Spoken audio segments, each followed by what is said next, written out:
Om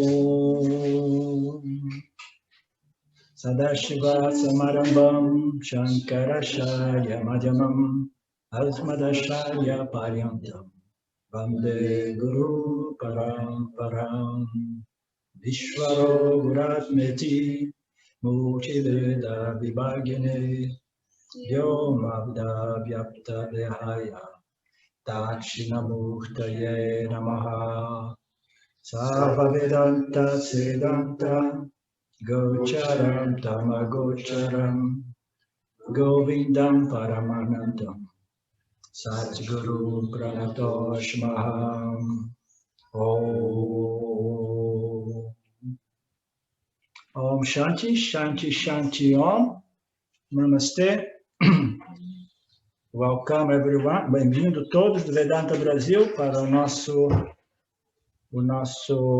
Bem-aventurança do Ser Pleno, que é a parte conclusiva do Panchadasi.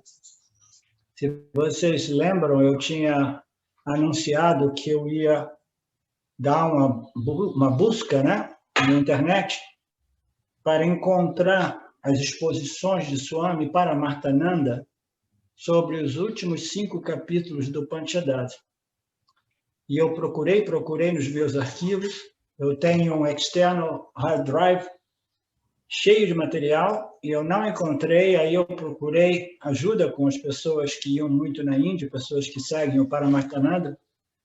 Aí eu acabei descobrindo que o Paramarthananda nunca fez a exposição dos últimos 5 capítulos. E eu encontrei uma summary, uma síntese dos últimos 5 capítulos do Panchadasi, né? Exposição do Swami Paramarthananda, no qual ele explica o motivo o qual ele resolveu não desdobrar profundamente os 5 capítulos, porque ele apresenta algumas controvérsias que podem dar margem à confusão. E são em referência, elas são essas controvérsias ou controversas? Essas controvérsias, elas são relativas ao aspecto chamado Yoga Ananda. Se nós formos ver os últimos 5 capítulos, todos eles terminam com Ananda, do mesmo modo que os 5 primeiros capítulos, é tudo Viveka, Viveka. Os últimos 5, eles terminam com Ananda. E tem a parte do Ananda da Yoga. E ali, as exposições daqueles versos, eles trazem questões polêmicas a respeito dessa Ananda, entendeu? A plenitude através da yoga, que por esse motivo ele prefere omitir, porque acaba representando um pouco de uma distração e margem de confusão. Então, eu dei uma estudada naquele áudio que ele faz a exposição dos 5 capítulos, e eu dei uma estudada nos outlines do último seminário de Ramji, a respeito da bem-aventurança, né? do Ser Pleno, inspirado nos últimos 5 capítulos também. E nós temos o texto, né? Que praticamente são os versos com pouquíssimos comentários, porque, como eu disse, até mesmo o Swami Paramarthananda não fez uma exposição profunda desses versos. Mas, ainda assim, esses versos são lindos, principalmente aqueles mais do final, né? E nós vamos ter o prazer e a satisfação, né, de curtir esse Ananta, um Ananta que se torna experiencialmente Ananda. Ananta é ilimitação referente à nossa natureza como ser, a nossa existência como ser, né? Ananta. E todo buscador da verdade, ele busca o conhecimento, mas ele quer também desfrutar da experiência decorrente como bônus deste autoconhecimento. Então, nós estamos buscando também uma vida mais feliz, mais equilibrada, né? mais satisfatória, né? Então, quando essa Ananta, que é a nossa natureza, que fundamentalmente só pode ser obtida permanentemente através do conhecimento, do autoconhecimento, quando essa Ananta ela é devidamente assimilada, internalizada, de modo que ela faz o nosso conhecimento e nossa vida se alinham. Então, quando isso começa a ocorrer, aí nós começamos a desfrutar do aspecto experiencial do conhecimento de nossa natureza como Ananda, como Ananta. Então, o aspecto experiencial nós chamamos de Ananda, que em inglês significa bliss, né? Que significa, muitas vezes, traduzido na língua portuguesa como o êxtase, né? A alegria, a satisfação, a bem-aventurança, como nós dizemos, né? Então, a bem-aventurança experiencial é o que nós chamamos de Ananda, né? E nós vamos abordar essas possibilidades de Ananda nesses 5 capítulos, né, estruturadas, né, apresentadas de ângulos diferentes, né? Inclusive o Ananda que nós obtemos no estado, né, de sono profundo, né? O Ananda que nós obtemos, no final a gente vai ver através dos objetos, né? O Ananda que nós obtemos através do silêncio, né? E assim por diante. Tem diversos modos de a gente compreender essa frutificação ou manifestação de Ananta como Ananda, e a gente vai compreender que o único modo realmente efetivo, né, e permanente é através do conhecimento. Ok. Então, vamos dar uma iniciada aqui. Eu vou para aqueles de nós, aqueles de vocês que não seguiram as nossas classes do Panchadasi integralmente, né, inteiramente, eu vou fazer uma breve síntese do Panchadasi, né? Então, o primeiro aspecto, a primeira exposição do Panchadasi é a respeito do ser, né? O que é o ser, né? O que é esse ser, o que é essa consciência, né? Então, quando nós tentamos ou fazemos um esforço de definir aquilo que nós somos, o ser, né? A gente encontra uma dificuldade enorme, porque aquilo que nós somos não pode ser descrito no uso comum, né, que nós utilizamos, né, no uso comum que nós, né, usamos para descrever o que são os objetos. Todo e qualquer objeto de Mithya é definido por suas características, suas qualidades, suas funções, seus atributos, né? E quando a gente tenta dizer o que é o ser, é uma pergunta normal, o que é esse ser? Você quer o ser, você ouviu dizer que o ser é a fonte de felicidade, mas o que é esse ser, né? Então, nós não temos um modo direto de dizer o ser é isso, o ser é aquilo, porque tudo que seja isso ou aquilo é um objeto. E os objetos, eles são descritos segundo as suas qualidades. E as qualidades são produtos de Maya, são constituições gúnicas a partir das 3 energias, né? Então, não tem modo que a gente possa dizer o ser é isso e aquilo. Mas, ainda assim, os Upanishads nos apresentam algumas indicações ou algumas sugestões, né, que possam nos ajudar a compreender o que é o ser, a nossa real natureza, né? Naturalmente, nós conhecemos que o ser é muitas vezes descrito, né, como Satchitananda, né? Satchitananda. O que é o ser? O ser é a consciência que você experimenta como ser humano, é a existência que você experimenta como ser humano, e é a felicidade que você experimenta como ser humano. É igual. É a consciência que eu experimento, é a minha existência e a minha felicidade. Sim, esse é um modo de descrever o ser que nós somos. A nossa natureza, não são qualidades, não são atributos, não são características, porque o ser é livre de atributos, atributeless, é livre de qualquer qualidade. As qualidades são sobrepostas por Maya, através de suas configurações gúnicas.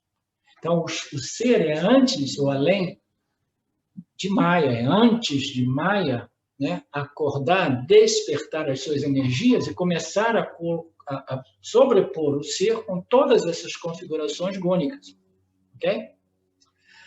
Então, a gente diz que ele é Satchitananda, que ele é a consciência, ele é a existência, e ele é a felicidade, a bem-aventurança, mas é importante que nós compreendamos que isso são exatamente, é a nossa natureza. Não são qualidades daquilo que nós somos, mas são as naturezas que são inerentes àquilo que nós somos. Ok? Satchitananda. Mas o Vedanta vai além dessa descrição e começa a apresentar outros indicadores, né, ou indicações, que nos ajudem a compreender o que nós somos realmente. E quando nós apresentamos, quando o Ishvara apresenta essas indicações, ele apresenta como? O único modo possível, negativamente. A gente vai, você quer saber o que é ser? O ser não é isso, o ser não é aquilo, o ser não é aquilo outro. A gente já ouviu falar sobre esse famoso net no mundo espiritual. Né? Então, o modo comum apresentado pelos Upanishads para descrever aquilo que nós somos, ele diz aquilo que você é a consciência e existência infinitamente não limitada, e você não é nem parte, nem produto, PPP, parte, produto ou propriedade da matéria. Nós sabemos que na existência experimentada, experienciada por todos nós, existem dois princípios. A gente pode chamar de consciência ou de espírito e matéria. Matéria é energia. Né? Energia sutil, ela se torna invisível aos nossos órgãos sensoriais humanos. As energias densas, grossificadas, elas se tornam tangentes físicas, materiais aos nossos órgãos sensoriais. Mas tudo é somente energia. Tá? Então, nesse mundo existe o espírito, que é a consciência, a existência, e existe a matéria, a energia, aquilo que ocorre dentro do âmbito desse espírito, desta consciência, desta existência. Então, o Upanishads retorna e diz assim, ok, eu vou te explicar o que é o ser, o que é a consciência e o que é a existência. Aí ele vai dizer, ela não é parte, ela não é propriedade e ela não é um subproduto da matéria. Né? Ah, mas tudo que eu consigo ver e compreender e decifrar, ou dissecar, etc., investigar, é dentro do campo da matéria. Né? E os Upanishads dizem, não, este ser, esta existência, essa consciência, ele não é parte, ele não é propriedade e ele não é um subproduto das energias e das matérias de Nietzsche. Né? Então, esse é o primeiro aspecto do ser. Você vê, ele é descrito negativamente devido à impossibilidade de descrevermos o ser positivamente. Né? Então, o segundo aspecto que a gente diz é que diz que esse ser, essa consciência, essa existência infinitamente ilimitada, né? Ela é um princípio ou uma entidade independente. Entendeu? Ele é um princípio ou um fator, né? Ou uma entidade, como o Paramahansa coloca, it's a independent entity, you know? É um fator independente, é um princípio independente, é um elemento independente.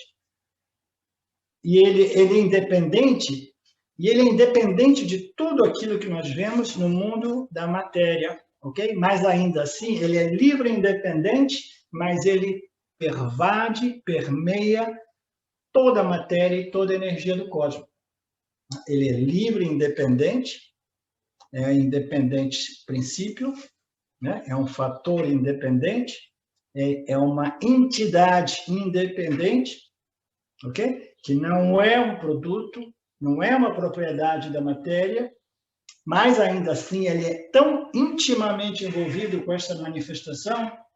Por quê? Porque ele, sem fazer nada, nós permeamos, pervadimos todos os objetos do universo, toda a matéria que existe, ok?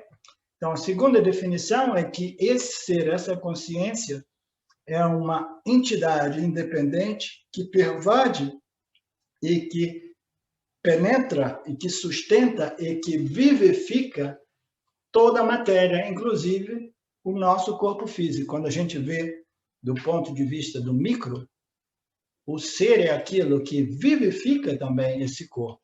Tá? Sem a consciência, sem a existência, o corpo simplesmente ele se torna matéria em decomposição, como nós sabemos. Tá? Aí a terceira indicação ou sugestão a respeito do que é esse ser nos diz que ele é não limitado pelo corpo. Muito embora ele seja visível através dos corpos de todos os seres vivos, este ser ele não é limitado pelos corpos. Olha que curiosidade, né? Ele pervade tudo, pervade todo o universo, ele tem esse relacionamento íntimo com os jivas, que são os seres sencientes, ele dá vida, ele vivifica e anima esses seres vivos, mas ainda assim ele é não limitado pelas delimitações dos seus jivas, dos seus corpos. Né? Olha aqui, enquanto é incrível nós somos em nossa real natureza. A gente está ali pervadindo tudo, e onde quer que seja que a gente encontre esses corpos sutis desses seres vivos, a gente simplesmente vivifica esses seres vivos. Tá? Então, esse é o terceiro aspecto. Ele é não limitado pelas fronteiras dos corpos físicos dos seus jivas, e ele se expande infinitamente, entendeu? Em todas as direções. Isso é o significado de ser todo pervasivo, né? Aquilo que pervade tudo. Tá? Infinitamente. Né? E o melhor exemplo para compreender esse aspecto da nossa natureza é compreender o elemento chamado espaço, o primeiro elemento entre os elementos que projetam, que desdobram a manifestação do universo. O espaço, ele pervade tudo, tudo existe dentro do âmbito do espaço, ainda assim o espaço é não limitado por todos os nomes e formas dessas constituições desses objetos que ocorrem dentro do espaço, ele é livre e independente e ele se expande infinitamente dentro de Nietzsche, naturalmente, entendeu? Muito embora ele esteja ali pervadindo e penetrando todos os objetos, né? Que ele acomoda.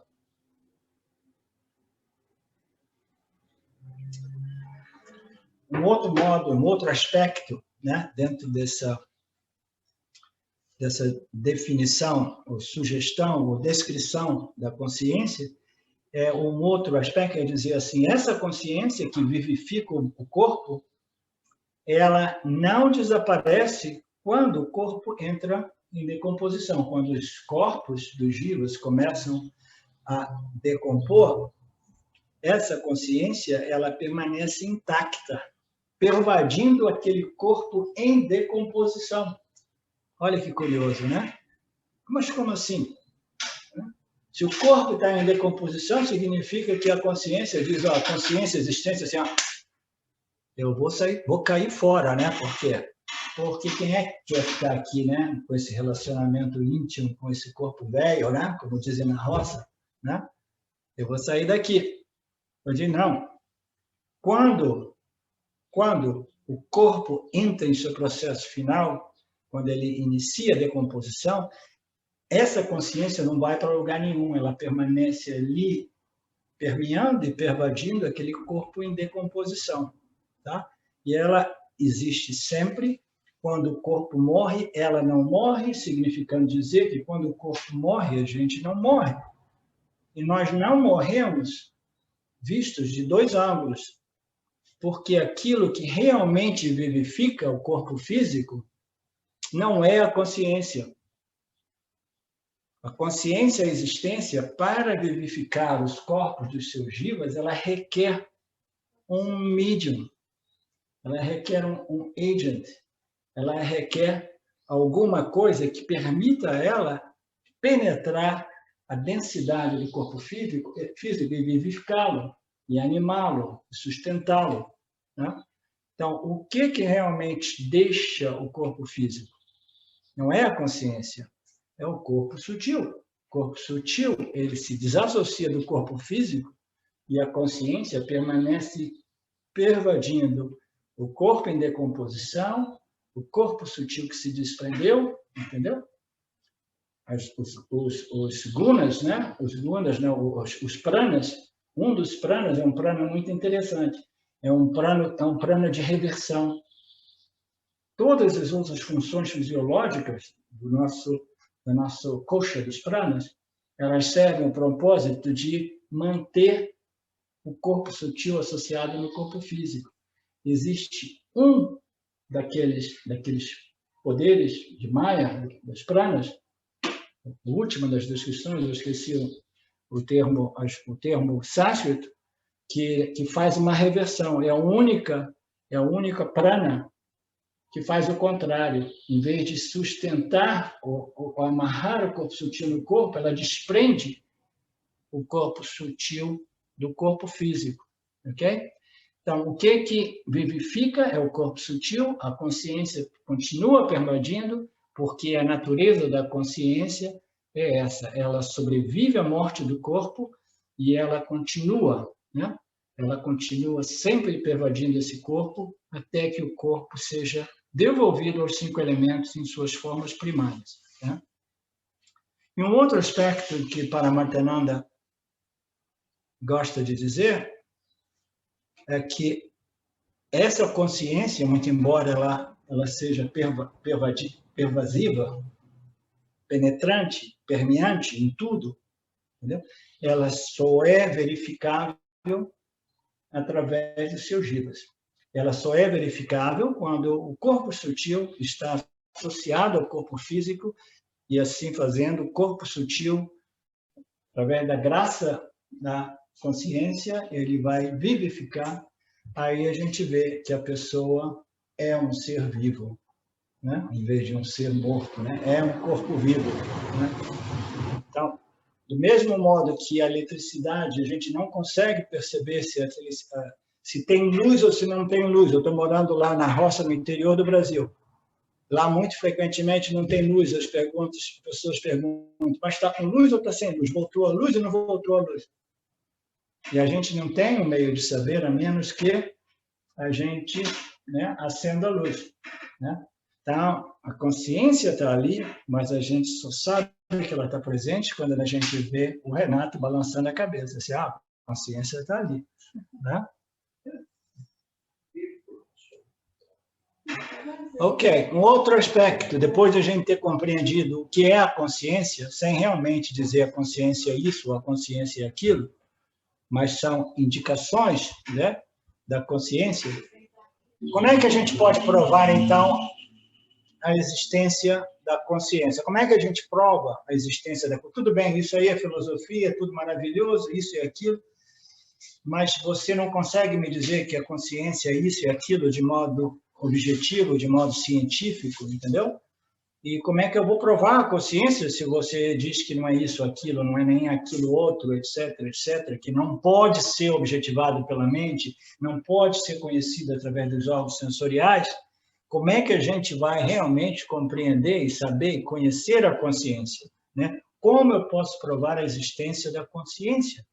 Aí o Vedanta nos diz, o Panchadasi nos diz, você não precisa provar a consciência, porque a consciência é auto-luminosa, é auto-evidente.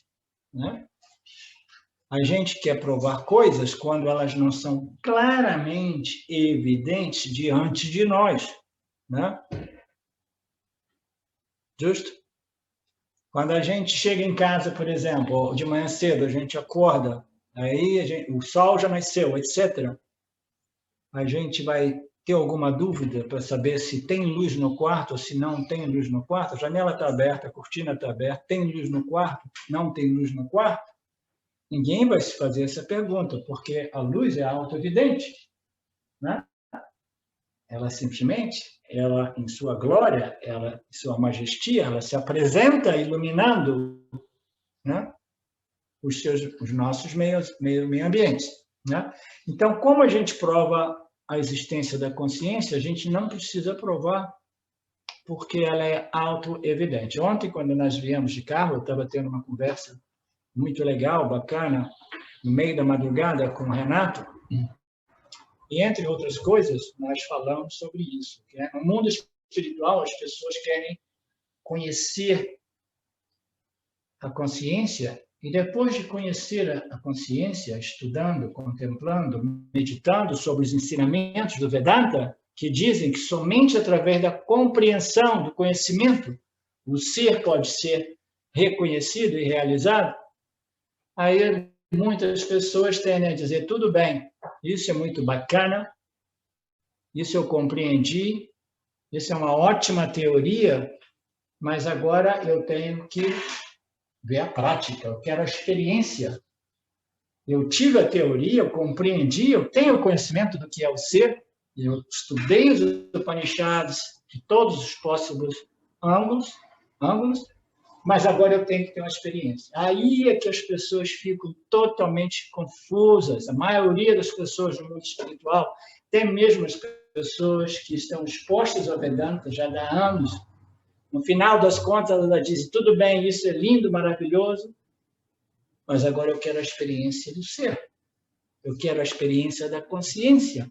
Eu preciso de meditar, eu preciso de praticar o samadhi, de modo que eu possa ter uma epifania que possa validar esse conhecimento sobre a consciência, a existência como minha própria natureza. Né? Então, eu estava conversando com o Renato, eu estava dizendo que essa falácia intelectual é compreensível porque, em geral, todo e qualquer conhecimento ele é objetivo. Ele é um conhecimento de qualquer fenômeno objeto. E a gente inicia o conhecimento das coisas através da razão, através do intelecto, compreendendo. A gente vai na escola, a gente começa a estudar determinadas coisas, ou até mesmo coisas tão simples como, olha, eu vou te dar pouco açúcar, porque açúcar não faz bem. Nós descobrimos que açúcar é um veneno, mas ainda assim, aqui e ali, eu vou te dar um chocolate. Aí a criancinha, chocolate? O que é chocolate? Chocolate é doce. Você sabe o que é doce? É uma coisa que tem açúcar, ou frutose, ou alguma coisa desse tipo. E é super doce. Mas o que é doce? Doce é uma coisa gostosa. Né? Então, você estuda o que é doce, estuda o que é o açúcar, mas, no final das contas, você quer que aquele conhecimento teórico, aquele conhecimento acadêmico, se torne um conhecimento direto, se torne uma experiência. Né? Então, o que a gente faz? A gente prova o chocolate pela primeira vez, prova, né, aquele docinho no Brasil, docinho de coco, doce de leite, né? Aí a gente tem um conhecimento completo.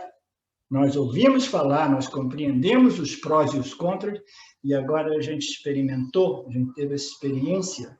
Então, todo e qualquer conhecimento, ele inicia com o conhecimento teórico, intelectual, e depois a gente passa para a experiência. Eu lembro quando eu fiz a faculdade, muitas coisas a gente estudava na sala de aula e depois ia para o laboratório, para começar a verificar aquelas teorias no laboratório, ok? Então, quando nós chegamos no mundo espiritual, nós caímos nessa falácia, entendeu? Porque Vedanta é maravilhoso, mas eu não estou convencido a menos que eu tenha a experiência da consciência e da existência infinitamente não limitada. Eu quero essa experiência. Então, o Vedanta ele volta para a gente e explica, olha, eu compreendo o seu problema, mas no caso do autoconhecimento, entendeu? Autoconhecimento, que não é um conhecimento a respeito de um fenômeno objeto, no caso do autoconhecimento, essa lógica não se aplica. Não existe teoria e prática, não existe conhecimento e experiência. Existe um corpo de conhecimento que vai revelar aquilo que nós somos através do cancelamento de todas essas noções errôneas a respeito da nossa real natureza, da nossa real identidade. Então, a lógica do Vedanta vai servir para remover ou neutralizar todas essas ideias que nós temos, fundadas nesta conclusão equivocada de que eu sou o corpo e eu sou os meus pensamentos. Então, você entra no Vedanta, você reexamina todas as suas experiências sob a luz dos ensinamentos, né? E, no final das contas, ok, agora eu preciso de uma experiência. Não. Se você ainda acha que você precisa de uma experiência, você não compreendeu o Vedanta e não assimilou o Vedanta. Porque o Vedanta, ele é estudo, contemplação, assimilação e period. Ponto final. Porque se for realmente assimilado, o que ocorre com o indivíduo? Ele se toca e realiza que ele não precisa de uma experiência do ser. Por quê? Porque o ser foi sempre experimentado por ele, mas ele não sabia porque ele estava, né, condicionado a acreditar que ele não é o ser. Tá? Então, eu quero a experiência do ser. Eu lembro do período de Osho Rajneesh, que nós fazíamos, às vezes, 2 darshans com Osho, em Pune. E eu lembro que eu entrava em espaços de silêncio tão profundo, onde eu sentia essa presença do ser, mas porque o Osho não tinha nenhum ensinamento realmente, né? Eu ficava sem compreender o que estava ocorrendo comigo. Eu sabia que era uma delícia, mas ainda assim, né, o condicionamento, eu sou o corpo e eu sou a mente, experienciando um estado mental prazeroso, né, agradável, relaxado, a ignorância permanecia intacta, porque não existia um corpo de conhecimento para abordá-lo. Né? Mas depois, quando o auto-reconhecimento ocorreu para mim, eu costumava dizer para os meus alunos, antes do Vedanta, eu dizer, eu já sabia o que era o ser, eu experimentava o ser quando minha mente estava mais satívica, eu era banhado pelo ser, o ser era ali, era aquela coisa, né, radiante, iluminando as minhas experiências, entendeu? E não existe nada de novo a respeito disso. O auto-reconhecimento não vai revelar nada que seja novo. Ele vai revelar o ser que sempre esteve presente desde o nosso nascimento, a consciência. Tá? Então, não existe essa de teoria e prática, conhecimento e experiência, porque o conhecimento do Vedanta ele serve ao propósito de revelar para o indivíduo aquilo que foi sempre experimentado pelo indivíduo. Então, o indivíduo que compreende o Vedanta, ele abandona essa ideia de que ele precisa agora meditar, desenvolver o Samadhi Yoga para experimentar o ser. Não! O Yang sabe que o ser é sempre experimentado, a consciência é sempre experimentada. Experimentada como? Como a minha real natureza. You understand, Felipe? Não? Ela é sempre experimentada. É isso que o James às vezes diz. Toda e qualquer experiência é o ser experimentando a si mesmo, através de todos os seus givas.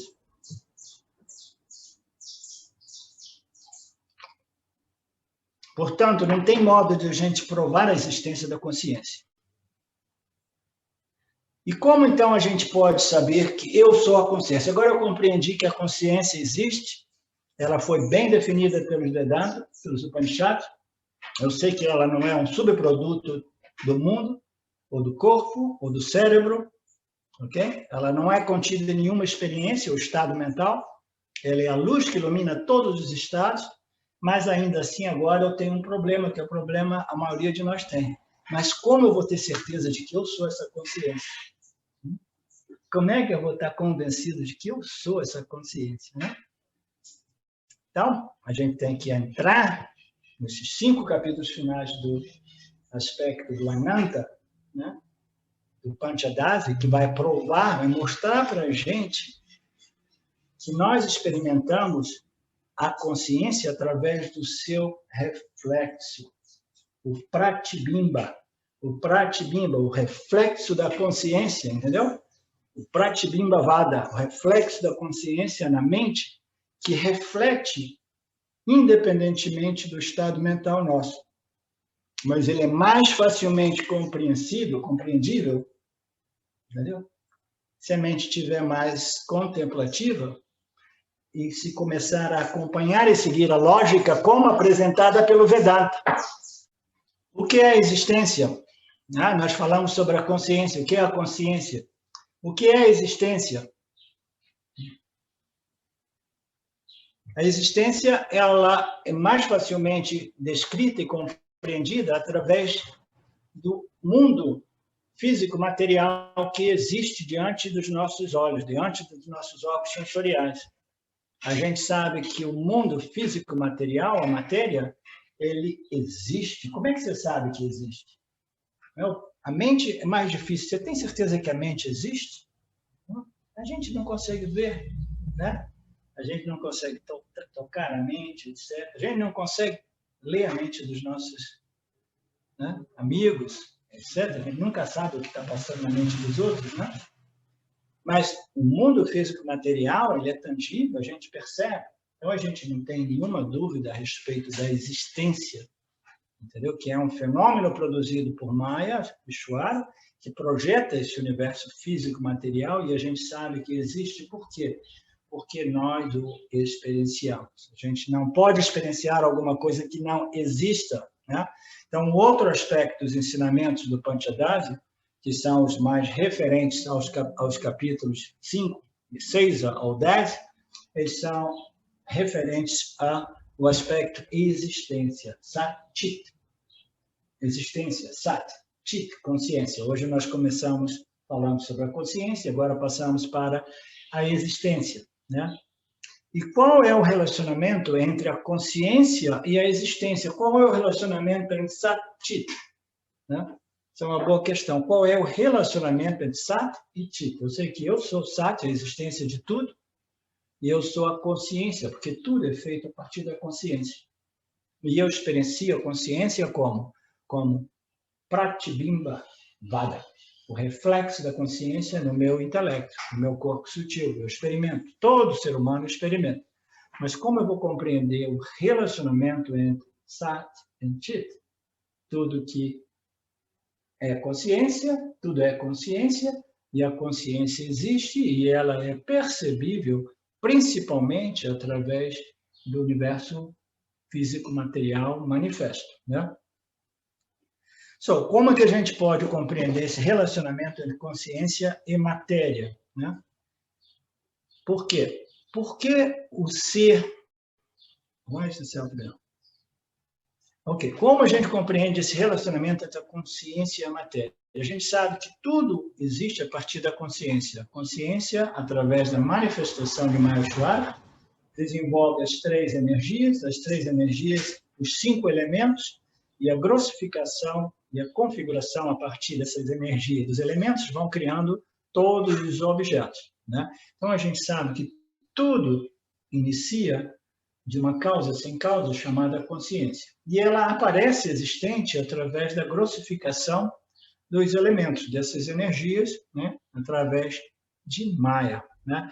Então, a gente sabe que o mundo material existe, a gente infere o mundo existente físico-material, a sua causa, que é a consciência, e a gente compreende que nada pode existir fora do âmbito da consciência e que a consciência, ela só é consciente porque ela existe.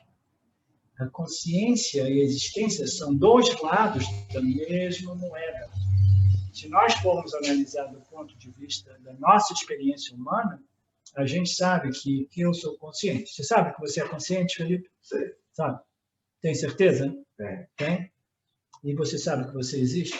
Sim. Como é que você sabe que você existe? Porque você é consciente. Se você não fosse consciente, você não saberia que você existe. E se você não existisse, você não estaria consciente que você existe. A existência e a consciência são os dois aspectos daquilo que nós somos. Sat-Chit. Como James muito frequentemente diz, compreender que eu existo, que eu sou consciência, é relativamente simples. A parte mais demorada, digamos assim, é compreender que a nossa natureza é infinitamente não limitada. Eu existo, eu existo. Eu sou consciente, mas ainda assim existe uma tendência de identificação com o corpo sutil e o corpo físico que faz com que eu perceba a minha consciência como Pratibimba Vada, ao invés de Pratibimba Chaitanya. Chaitanya é a consciência original e o reflexo da consciência. Eu sei que eu sou consciente, mas eu me identifico com o aparato, me identifico com esse reflexo, e eu penso que esse reflexo é condicionado pelo aparato refletor, e eu me sinto limitado pelas propriedades do meu reflexo. E eu não compreendo que a minha essência é Chaitanya, consciência. Ok? Então, o aspecto mais conclusivo do Vedanta é compreender que a minha natureza é infinitamente não limitada. Ok? Então, para isso, nós precisamos de fazer todos esses seminários, voltar para o jornal cada ano, até que a gente possa demolir essa convicção equivocada de que eu sou o reflexo, que eu sou a mente, eu sou as minhas noções, eu sou o intelecto. Tá? Eu sou o Jiva iluminado. How about that? Eu sou o Jiva iluminado. Né? Ótima essa ignorância, né? Eu sou o Jiva iluminado.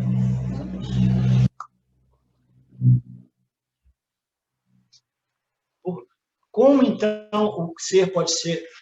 Não, por que o ser quer sempre ser conhecido por todos os Jivas? Por que o ser quer ser conhecido? Não todo mundo, né? As pessoas que buscam esse ananta através dos objetos, eles estão buscando o ser, mas eles são totalmente inconscientes daquilo que eles estão realmente buscando. Né? Eles estão buscando o quê? A ilimitação da sua existência, né? A ilimitação da sua consciência. Mas eles buscam indiretamente através dos objetos de desejo. Né?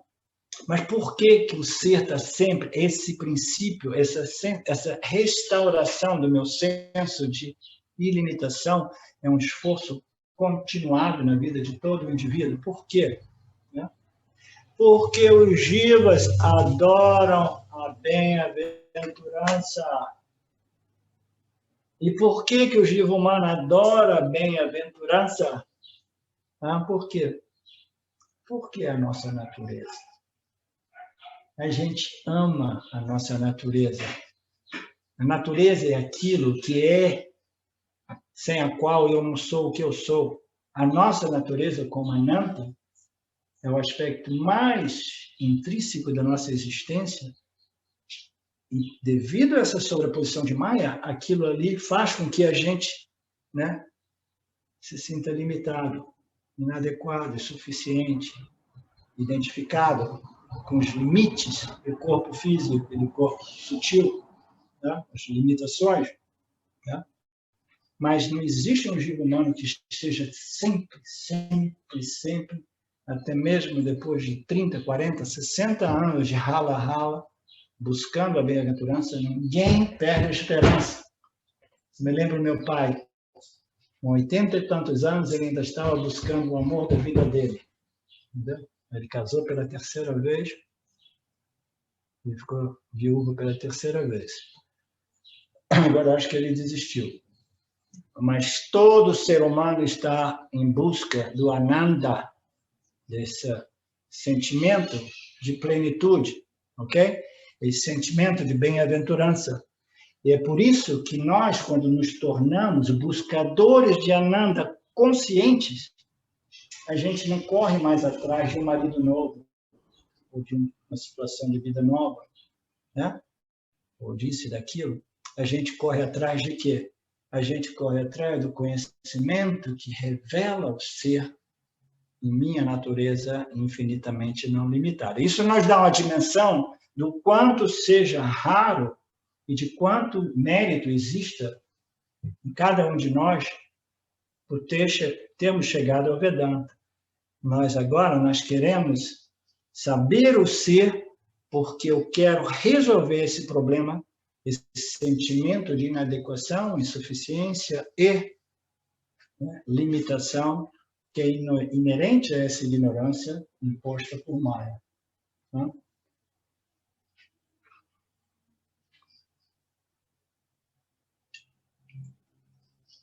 Vocês estão acompanhando aí? Se vocês me acharem um pouco acelerado, eu vou tomar 2 taças de camomila, tá?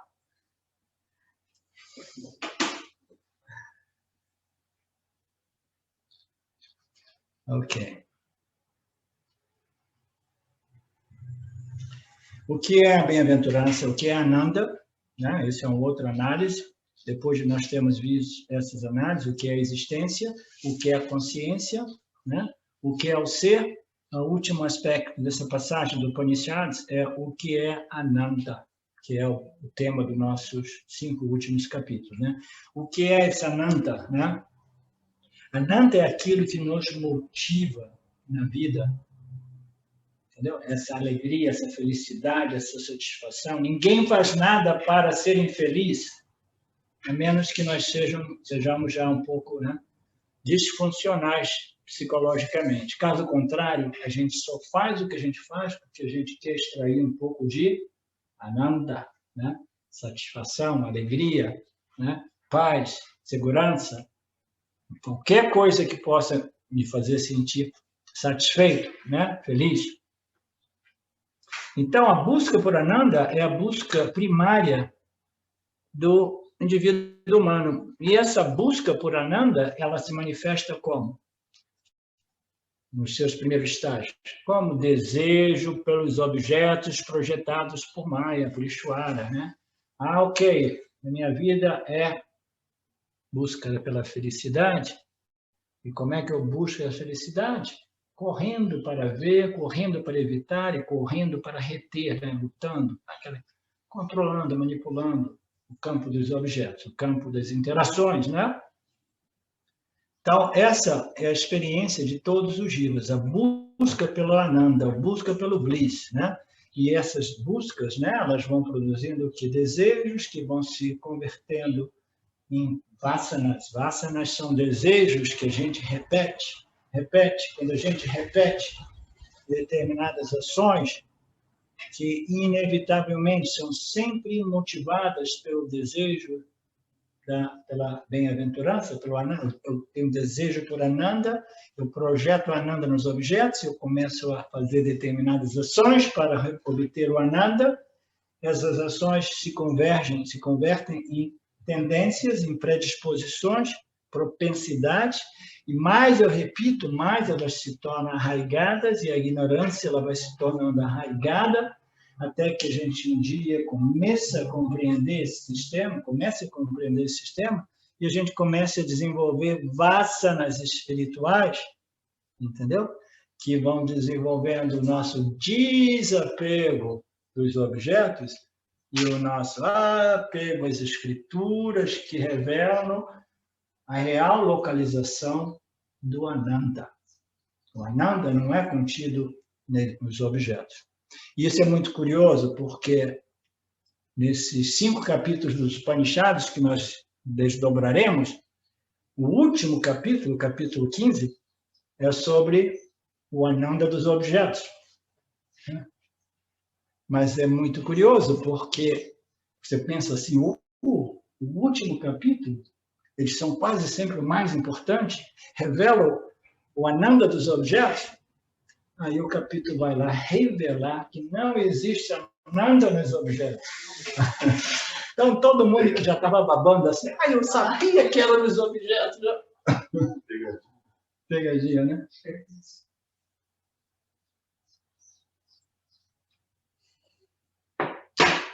Alguém ficou triste agora? Olha, você sabe, hein, Fernanda? Estou falando que não existe Ananda em nenhum objeto exceto o Bruno, né? O Bruno, eu sei que ele é cheio de Ananda, né? Om Purnamada Purnamidam Purnamudachyate Purnasya Purnamadaya Purnamedavagasya Purnameva Vashishyate. Om Shanti, Shanti, Shanti. Thank you, Lord.